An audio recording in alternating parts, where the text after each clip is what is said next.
আমি প্ৰয়াত জিৎ কাকতিদেৱৰ ব্ৰাকগৃহত উপস্থিত হৈছোহি। ভাৰতীয় জীৱন বীমা নিগমৰ মৰাণ শাখাৰ চিনিয়ৰ ব্ৰাঞ্চ মেনেজাৰ আমাৰ মাজত আছে ডিঅ' পাঞ্জল গোস্বামী ডাঙৰীয়া আৰু মোৰ সন্মুখত থকা সন্মানীয় অতিথি বন্ধু বান্ধৱীসকল আৰু পৰিয়ালবৰ্গ জিৎ কাকতি। আচলতে জিৎ কাকতিদেৱ প্ৰয়াত তেওঁ বহু বছৰ ধৰি আমাৰ লগতে একেলগে কাম কৰি আছিল। আজি দুখৰ খবৰ যে তেওঁৰ আমাৰ মাজৰ পৰা তেওঁ হেৰাই গৈছে।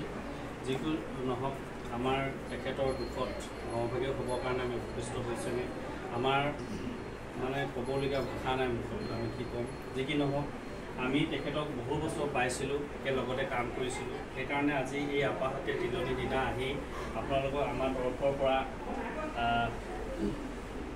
শোকবাৰ্তা হিচাপে আমি এখন স্মাৰকপত্ৰ আনিছিলোঁ। আমি এই স্মাৰকপত্ৰখন আমাৰ সন্মানীয় SBM ছাৰ আৰু ডেভেলপমেণ্ট অফিচাৰ পাঞ্জল গোস্বামী ডাঙৰীয়াই আপোনালোকক অৰ্পণ কৰিব। তেখেতৰ পৰিবাৰ নমিতা আছে, বাইদেউ। তাৰ আগত প্ৰাৰ্থনা পাতি আপোনালোকক এইখন পাঠ কৰি দিছোঁ। ভাৰতীয় জীৱন বীমা নিগম মৰাণ শাখা শোকবাৰ্তা।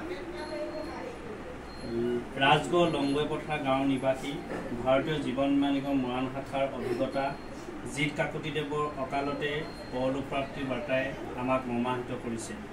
আমি পৰিয়ালৰ এগৰাকী সদস্য, সমাজকৰ্মী, ধাৰ্মিক, মানুহক ভালপোৱা, হৃদয় এখন অনবৰতে কঢ়িয়াই লৈ ফুৰা, আপোন ভোলা, সহজ সৰল গুণৰ অধিকাৰী, ন্যায়নিষ্ঠ, কৰ্তব্যপৰায়ণ, দায়িত্বশীল ব্যক্তিক হেৰুৱালোঁ, যাৰ শূন্যতাত পৰিয়ালটোৰ সমাজখনৰ অপূৰণীয় ক্ষতি হ'ল। জীৱনকালত একান্ত নিষ্ঠা আৰু ঐকান্তিকতাৰে নিগম তথা আমাৰ অক্ষযোদ্ধা পৰিয়ালে যি অৱদান আগবঢ়াই গ'ল সেয়া সদায় স্মৰণীয় হৈ ৰ'ব। তেখেতৰ পৰিয়াল তথা অনুগামীসকলক এই শোকৰ সময়ত সান্তনা দিবলৈ আমাৰ কোনো ভাষা নাই। ভগৱানে সকলোকে এনে অসহনীয় সুখ সহ্য কৰিবলৈ ধৈৰ্য আৰু শক্তি দিয়ক। প্ৰয়াত কাকতিদেৱৰ বিদেশ আত্মা সদ্গতি কামনাৰে ভগৱানৰ শ্ৰীচৰণত কোটি কোটি প্ৰাৰ্থনা জনোৱাৰ লগতে শোকসন্তপ্ত পৰিয়ালবৰ্গলৈ আমাৰ গভীৰ সমবেদনা জ্ঞাপন কৰিলোঁ।